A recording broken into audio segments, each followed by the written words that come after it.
Hello, this is Geoff Carter from Las Vegas Weekly, and this is my weekly Q&A from our April 30th, 2026 issue.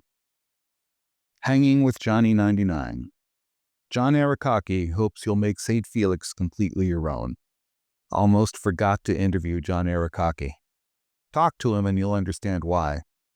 The owner of rock and roll gastropub St. Felix Sin City, a Southwest Valley sister establishment to St. Felix Hollywood, which he still operates, is such a great hang that we drift off topic early and often.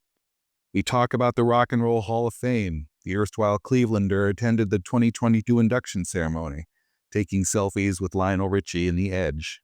He's on the board of the Hollywood Chamber of Commerce, and he shares photos of Def Leppard and Marvel Studios president Kevin Feige receiving their sidewalk stars. We riff on roller skating, Italian disco, the 1979 cult classic The Warriors. He gets legit excited about a lot of fun stuff, so you get excited talking about it, and the next thing you know, you're like, damn it, should press record, shouldn't I? So this conversation is just taste, like the ones we sampled from St. Felix's menu while we talked. I'm partial to the risotto balls, Thai deviled eggs, and the LA-style churro waffle, but it's all great.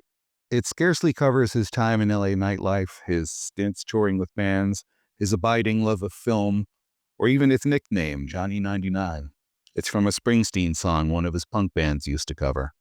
I'd suggest going to St. Felix to strike up your own conversation with him, while relishing the feel of a place that reminds me of the 1990s era Hard Rock Hotel in the best way. Johnny, what brought you from Cleveland to LA? Delusions of rock and roll grandeur.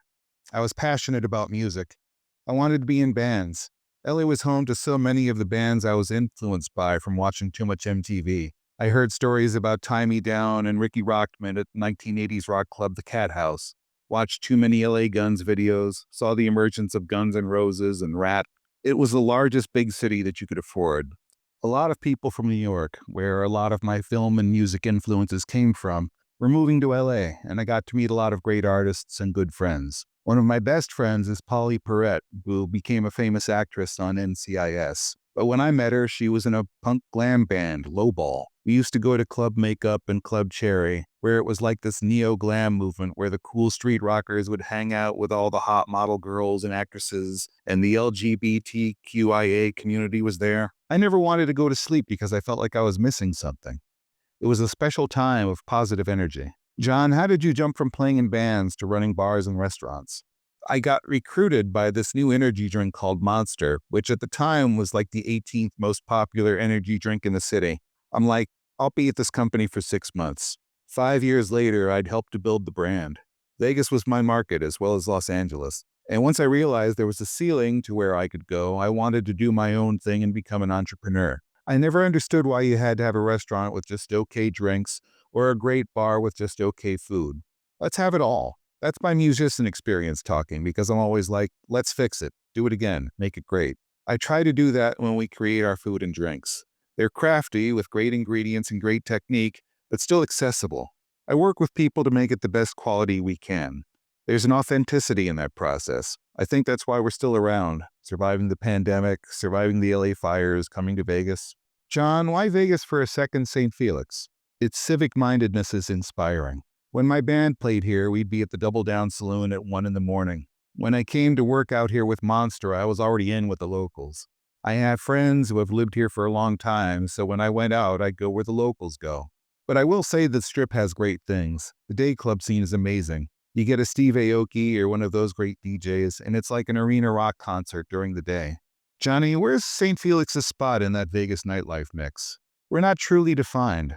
I like the customer to define it. I want to create a vibe. Is it your date night vibe? Is it your music release party, your corporate party, holiday party? Is it friends just drinking, a couple meeting for the first time? We do film releases, rap parties, launch parties. We're doing podcasts here in Vegas. We do a little bit of everything.